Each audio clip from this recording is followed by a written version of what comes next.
Hi friends, today நம்ம கிச்சனில் கருவேப்பிலை பொடி தான் செய்ய போகிறோம். எப்படி செய்கிறன்றதை பார்க்கலாம் வாங்க. கருவேப்பிலை பொடி செய்யறதுக்கு ஒரு கடாய் எடுத்துக்கோங்க. கடாய் நல்லா சூடாகட்டும். சூடானதும் இதில் 5 ஸ்பூன் அளவுக்கு நான் உளுத்தம்பருப்பு எடுத்துருக்கேன், வெள்ளை உளுந்து. இதில் சேர்த்துக்கோங்க. இதில் எண்ணெய் விடாமல் வறுத்துக்கோங்க. எண்ணெய் விடாமல் வறுத்திங்கன்னா தான் நம்ம ஒரு மாதம் இல்லைன்னா 2 மாதம் அளவுக்கு வச்சுக்கலாம், வச்சு சாப்பிட்லாம். இல்லை எண்ணெய் ஊற்றி நீங்கள் வறுத்திங்கன்னா அது 1 வாரம் 2 வாரம் தான் யூஸ் பண்ண முடியும். அதில் ஒரு மாதிரி எண்ணெய் திக்கு ஸ்மெல் வர ஆரம்பிச்சிடும். அதனால் இந்த மாதிரி ட்ரையாகவே நீங்கள் வறுத்து எடுத்துக்கோங்க. இது ஓரளவுக்கு வறுபடட்டும். இந்த அளவுக்கு உளுந்து வறுபட்டதும் 5 ஸ்பூன் உளுந்துக்கு 3 ஸ்பூன் அளவுக்கு நான் கடலைப்பருப்பு எடுத்திருக்கேன். அதை இதில் சேர்த்துக்கோங்க. இது கூடவே ஒரு சின்ன துண்டளவுக்கு பெருங்காயம், நான் கட்டி பெருங்காயம் சேர்த்துக்கிறேன். உங்கள்கிட்ட பொடி இருந்துச்சுன்னா பொடி கூட சேர்த்துக்கலாம். இதை நல்லா வறுத்துக்கோங்க.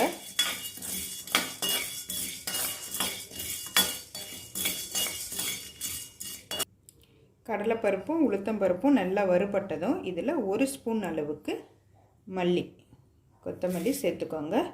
இது கூடவே 1/2 ஸ்பூன் அளவுக்கு ஜீரகம், இதையும் சேர்த்து நல்லா பொன்னிறம் ஆகிற அளவுக்கு வறுத்துக்கோங்க.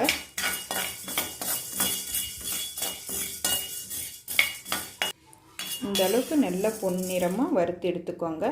இப்போ இது கூட காரத்துக்கு தேவையான அளவுக்கு காஞ்ச மிளகா சேர்த்துக்கலாம். நான் 4 காஞ்ச மிளகா சேர்த்துருக்கேன். உங்களுக்கு எவ்வளோ காரம் தேவையோ அவ்வளோ அளவுக்கு சேர்த்துக்கோங்க. இது ஒரு டைம் நல்லா மிக்ஸ் பண்ணிவிட்டு ஸ்டவ் ஆஃப் பண்ணிவிட்டு வேறு பிளேட்டுக்கு மாற்றிக்கோங்க.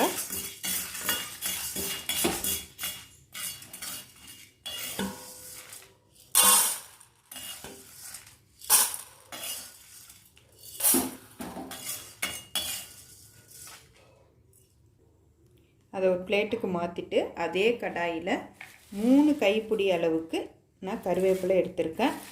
அதையும் இதில் சேர்த்துக்கோங்க. சேர்த்து நல்லா வறுத்துக்கோங்க. இதை வறுக்கும் பொழுது அடுப்பை நல்லா சிம்மில் வச்சு வறுத்துக்கோங்க. இந்த மசாலா எல்லாம் வறுக்கிறது கருகக்கூடாது, கருகாமல் வறுக்கணும். அதுக்கு நீங்கள் சிம்மில் வச்சுக்கோங்க அடுப்பை. இதை நல்லா நம்ம வறுத்து எடுத்துக்கலாம்.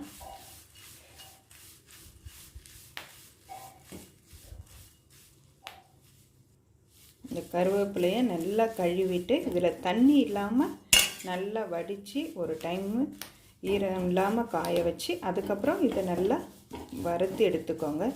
ஓரளவுக்கு நல்லாவே கருவேப்பிலை வறுந்து வந்துடுச்சு. இந்த ஸ்டேஜில் நம்ம ஸ்டவ் ஆஃப் பண்ணிக்கலாம். ஆஃப் பண்ணிவிட்டு இதை ஒரு பிளேட்டுக்கு நம்ம மாற்றிக்கலாம். நம்ம வறுத்த எல்லாமே இந்த மாதிரி ஒரு பிளேட்டுக்கு மாற்றி இதை நல்லா ஆற வச்சு எடுத்துக்கலாம். இப்போ இது நல்லா ஆறட்டும். ஆறின பிறகு நம்ம பார்க்கலாம். வறுத்த எல்லாமே நல்லாவே ஆறிடுச்சு. இப்போ இதை ஒரு மிக்ஸி ஜாரில் நம்ம சேர்த்துக்கலாம்.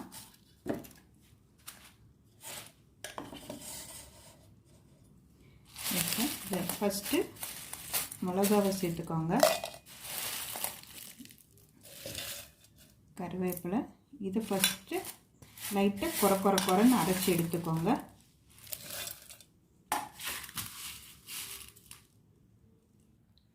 இந்த அளவுக்கு குறைன்னு அரைச்சி எடுத்துக்கோங்க. இப்போது நம்ம இதுக்கு டேஸ்ட்டுக்கு தேவையான அளவு சால்ட்டு சேர்த்துக்கலாம்.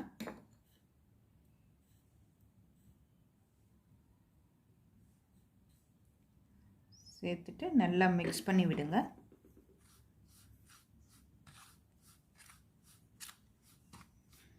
கருவேப்பிலையை அப்படியே குழம்பு இது சட்னி இதெல்லாம் தாளிச்சோன்னா குழந்தைங்க சாப்பிட மாட்டாங்க.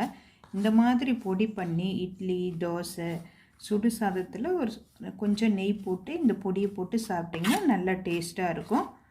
இதே மாதிரி செஞ்சு கொடுங்க, ரொம்ப நல்லது. செஞ்சு பார்த்துட்டு எப்படி இருக்குன்றதை டேஸ்ட் பண்ணிவிட்டு கமெண்ட் பாக்ஸில் சொல்லுங்கள்.